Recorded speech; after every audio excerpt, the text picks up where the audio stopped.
किसान भाइयों, आज हम बात करेंगे कि गेहूं की फसल एक बाली में लगभग 85 दाने तो बन चुके हैं, पर दानों का वजन कैसे मोटा हो, दानों की लंबाई कैसे बढ़े और दाने बोल्ड और चमकीले कैसे हो। और अगर आपके गेहूं जमीन पर गिर गए हैं मौसम के प्रभाव से, तो क्या किया जाए जिससे आपका उत्पादन प्रभावित नहीं हो। इन सभी बातों को आज हम इस वीडियो में बात करेंगे। तो नमस्कार किसान भाइयों, एग्री क्रॉप बायोसाइंस के साथ जुड़ने के लिए आपका बहुत बहुत धन्यवाद।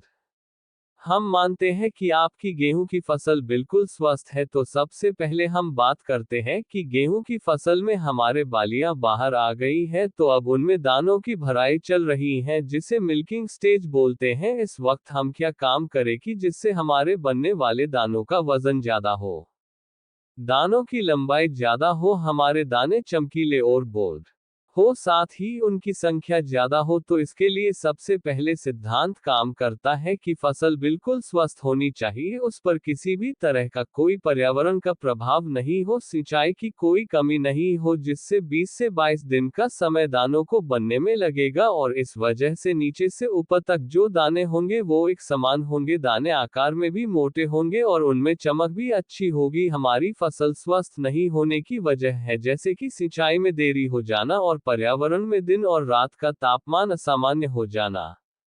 अगर दिन का तापमान 24 डिग्री से ज्यादा हो जाएगा तो उस अवस्था में हमें सिंचाई करनी होगी, जिससे खेत का तापमान 2 से 4 डिग्री तक कम हो जाएगा। हमारी फसल को स्वस्थ रखने के लिए हमको ये तरीका अपनाना है। दूसरी हम बात करें तो बहुत जगह पर अभी तूफान आया था, कहीं ओलावृष्टि और बारिश भी थी। उसकी वजह से हमारी फसल खेत में आड़ी पड़ गई है, नीचे जमीन में बिछ गई है। उस अवस्था में हमारी पत्तियां नीचे दबी रह जाती हैं और भोजन बनाने का कार्य भी ये पत्तियां ही करती हैं, जिसके लिए धूप जरूरी है। पर ये अंधेरे में आ जाती हैं, जिससे भोजन सही से बनाने के लिए सक्षम नहीं होती है। तो उस अवस्था में हमारा उत्पादन कम नहीं हो, उसके लिए हमें दो काम करने चाहिए। पहला कार्य कि हमें हर 8 से 10 दिन में एनपीके 0050 या फिर 1 किलो पोटाश लेकर उस पोटाश का खेत में स्प्रे कर देना चाहिए, जिससे फसल स्वस्थ रहेगी और पत्तियां भोजन को जल्दी बालियों तक पहुंचाएगी।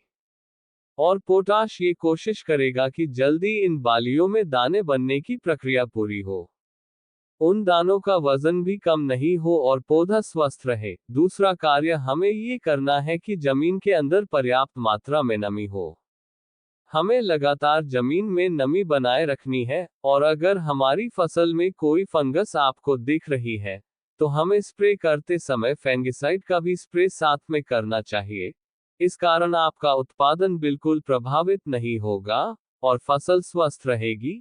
उसकी वजह से नीचे जड़ों ने जो पानी मिनरल्स लिए हैं, पत्तियों ने जो भोजन बनाया है, वो बालियों को लगातार मिलता रहेगा और हमारी पैदावार अच्छी होगी।